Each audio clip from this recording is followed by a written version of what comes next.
Confira o vídeo a seguir e uma análise detalhada no final. Eles vão jogar a mídia para cima de vocês. Eles vão jogar ali o regimento interno contra você. Então eu sou cético, mas não pessimista. Eu sou cético de compreender que nós estamos em um cenário muito ruim, onde uma pessoa que faz parte de uma organização extra-oficial política, que é o Foro de São Paulo, que contém ali o MIR chileno e também tem ali o Comunes, né, que se tornou partido, mas que era o ASFAC, né, Forças Armadas Revolucionárias Colombianas, que faz parte do Foro de São Paulo. Essa organização que a gente está lutando, ou seja, nós somos muito pequenos diante disso. Mas eu também não quero deixar de falar para você que está me escutando, que está talvez com a sua opinião aí, tanto de indignado, que eu compreendo, de revoltado, eu também compreendo, que queria que o Bolsonaro batesse a mão na mesa e fizesse algo. Eu compreendo tudo isso. De uma outra maneira, ele deixou também bem claro de que ele não pode tomar uma decisão sozinha, sendo que não há outras instituições, não deu nome aos bois, mas quem sabe lê aí um pingo a letra, de que ele não pode fazer as coisas simplesmente no âmbito da euforia de querer dar uma resposta para o povo brasileiro. Agora, ficam alguns questionamentos na minha cabeça, né, que acredito que esteja também na de todos. E agora? Será que seria melhor o Bolsonaro ter uma atitude mais enérgica agora para poder nos poupar de uma possível desastre nesses próximos 4 ou quem sabe muito mais anos de esquerda? Só que, ao mesmo tempo, eu vejo que o nosso poder ele não é concentrado somente no âmbito político. Não tem como a gente terceirizar todas as nossas dificuldades, mazelas, sofrimentos, tudo para uma pessoa. Então, a minha visão sobre tudo é isso. É que a gente mantenha uma esperança, não uma esperança ingênua, não uma esperança que faz com que você não tenha uma responsabilidade dos seus atos. Pode ter certeza que eu não sou aquele tipo de pessoa, por mais novo que eu seja, por mais que eu tenha que aprender, por mais que eu tenha ainda muito a que compreender do mundo, eu me retomo aqui na minha humildade de tomar a posição de estou pronto para ganhar. Se for necessário perder o meu mandato, eu perco, mesmo que injustamente, porque eu sei que eles vão tentar fazer isso. Se for necessário, né, eu ser preso, eles me caçarem, eles me perseguirem injustamente, meu Deus do céu, eu sou cristão, que tipo de surpresa tem isso para mim? Eu fico muitas das vezes preocupado, atônico, de que eu vejo que as pessoas lhe faltam coragem mesmo. Não coragem de talvez ir pedir e ficar na rua, mas coragem com você mesmo, de tomar as suas decisões. É muito fácil terceirizar a responsabilidade para os outros, mas tem algo em volta de nós que pode mudar tudo, que é a nossa família, que é o nosso bairro, que são as comunicações que nós fazemos todos os dias com as pessoas. Então, Nicolas, eu não vou terceirizar as minhas responsabilidades aos meus eleitores, pessoas que confiem em mim, saibam que não precisam contar comigo para poder desistir do Brasil. Não precisam contar comigo para poder não ter coragem. Eu terei coragem naquilo que for necessário, ficarei calado quando for para ficar calado, mas quando for para agir, pode ter certeza que eu estarei preparado. Diogo Schelp, se quiser comentar, e depois na sequência a pergunta para o deputado, por favor. É interessante porque o presidente ele tem esse discurso, né, de que ele tinha como papel, ele falou isso inclusive em discursos na ONU várias vezes, de impedir a instalação do socialismo ou do comunismo no Brasil. Em primeiro lugar, a gente precisa lembrar que ele não era a única opção em 2018 para impedir a volta do PT ao governo. Ele também, em muitas das falas dele, ele esquece que entre o governo dele e o governo da Dilma, teve o governo Temer, que estava longe de ser algo voltado para o socialismo, coisa do tipo. E em terceiro lugar, apesar de ser um partido de esquerda, o PT, o que se viu nos primeiros governos também não foi a instalação de um sistema comunista, um sistema socialista ou algo do tipo. Então isso faz parte da estratégia, né, de estabelecer aí um medo do desconhecido, justamente com fins eleitorais. Eu conheço bem, por exemplo, o Fórum de São Paulo, porque como jornalista estive em um desses encontros para retratar aquele momento, fui inclusive expulso pelos petistas porque eles não queriam que eu assistisse a alguns dessas discussões, mas vou dizer, era algo absolutamente vazio de conteúdo, não tinha nada de fato, enfim, que pudesse significar realmente uma ameaça, algo que levasse a golpes ou coisas do tipo, né? Eram discussões vazias sobre ideias de esquerda e assim por diante. Se quiserem ver sobre isso, é só procurar um vídeo chamado Fórum dos Dinossauros, que está disponível no YouTube, em que eu mostro essa experiência. Queria saber, na sua opinião, se há ainda muito que aprender por parte daqueles que pretendem fazer oposição ao governo Lula para que, de fato, consigam fazer isso de maneira efetiva. O senhor só pode estar de sacanagem com a audiência e com a minha cara para poder falar que o Foro de São Paulo é como se fosse uma reunião de senhores que não conseguem modificar a política interna de país. Sendo que, há 16 anos, basicamente 98% dos países da América Latina são comandados por figuras que foram feitas, construídas, preparadas pelo Foro de São Paulo. Então, por favor, tenha no mínimo honestidade comigo, que eu sou entrevistado, e com essa audiência aqui. Agora, segundo, colocar como se a gente estivesse vivendo um comunismo imaginário também é muita desonestidade. Eu não posso falar sobre a justiça eleitoral. Se eu acho isso democrático, eu não posso falar contra o Estado democrático de direito, caso contrário eu tomo uma multa no meu contra-cheque. Eu não recebo o meu salário. Existem pessoas que estão sendo tolhidas de falarem contra o processo eleitoral, questionarem o processo eleitoral. Agora, o senhor realmente acredita, quando eu falo em comunismo, é pegar em foice e martelo? Que tipo de mentalidade infantil?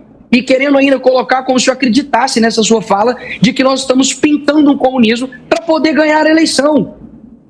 É muito claro o que está acontecendo aqui no Brasil. Primeiro que o comunismo que é colocado aqui não é o comunismo marxista de luta de classe somente, não. Se o senhor estudasse um pouco a respeito do ganho cultural que Gramsci, Escola de Frankfurt fizeram e conseguiram colocar aqui no Brasil de uma maneira incrível, você vai ver que a direita não tem nada, a não ser um presidente da República que vai sair amanhã. O que a direita tem, meu amigo? Nós temos não fala besteira, Nicolas. Nós temos a condição, só um minutinho que eu estou terminando de falar. Nós temos a produção cultural nas universidades. Nós temos os professores nas universidades. Agora, você colocar como se o presidente Bolsonaro estivesse falando de que... Eu posso falar ou não? Eu posso terminar de falar? Eu posso terminar de falar? Lula. Eu posso terminar de falar? Eu te ouvi. Qual é o seu critério eu te ouvi. Deixa eu terminar de falar. Deixa eu terminar de falar. Você acha que comunismo então tá bom, vai lá. Ditadura necessariamente? Quer dizer, toda ditadura é comunista? O fato de você... Mas todo comunista é ditador. Eu concordo que você tenha sido censurado. Todo comunista é ditador. Todo. Ah, sim. Agora, todo ditador é comunista?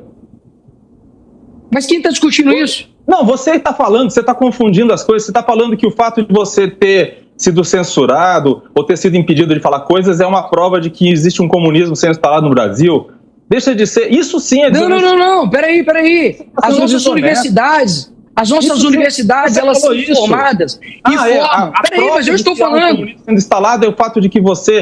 Eu posso provar se você me ouvir, então. Eu posso provar se você me ouvir, eu posso provar?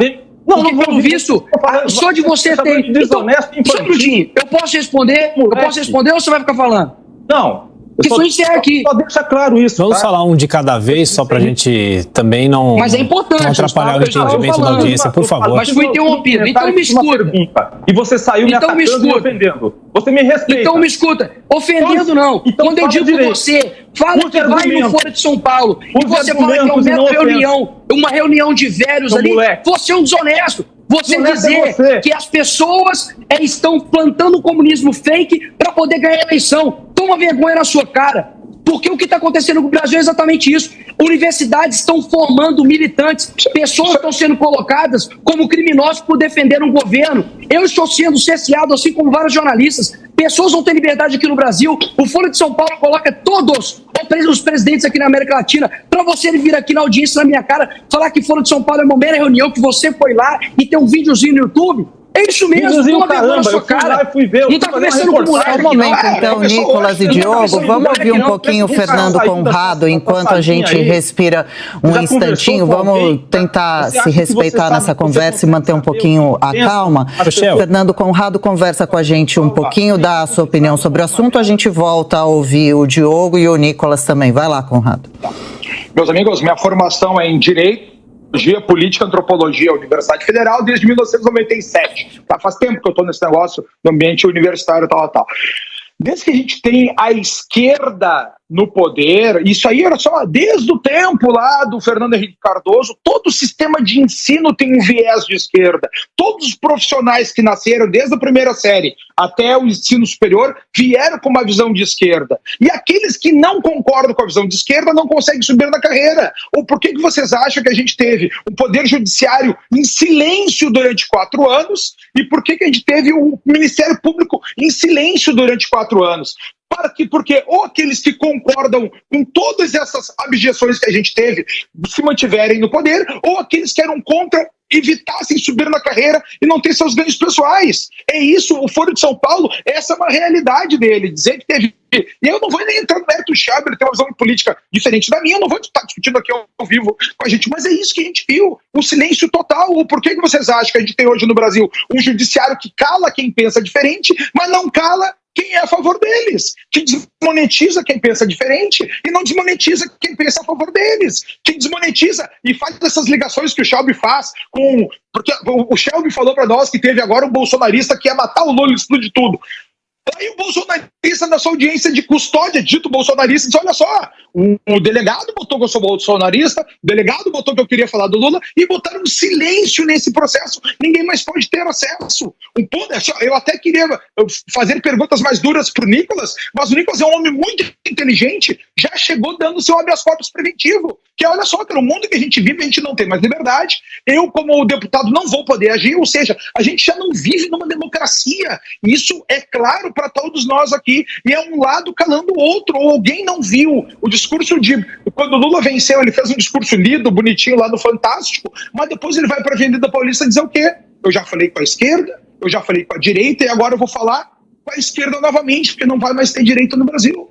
Ou naquela nomeação de ministros dele, que ele diz que o Bolsonaro pode ter acabado, mas os bolsonaristas estão nas ruas e devem ser reprimidos e atacados. É esse o mundo que a gente está vivendo, de completo silêncio. Quem se opõe contra é martelado na cabeça. Esse é o coletivismo, que é uma das coisas ruins do próprio, da própria esquerda. Assim como a gente tem essa visão de mundo do progressismo, de achar que o mundo vai ser melhor automaticamente, sem coragem e sem esforço. E isso que o Nicolas nos fala aqui é algo muito importante. Olha só, pessoal, a gente teve a cereja do bolo lá, Bolsonaro, mas de resto a gente não conseguiu nos unir e estamos perdidos novamente. Vamos voltar para a base. Parece o discurso do Mano Brown para o PT lá, né, quando o PT caiu do poder. Vamos voltar para a base, vamos unir a tua comunidade, quais são os teus valores. O maior ganho do governo do Bolsonaro que a gente teve aqui é poder falar de política de maneira aberta. Como a gente tem a Jovem Pan hoje, sim, tem aqui que a gente tem os dois lados discutindo, com visões de mundo, e faz parte dessas discussões, até é bom, porque são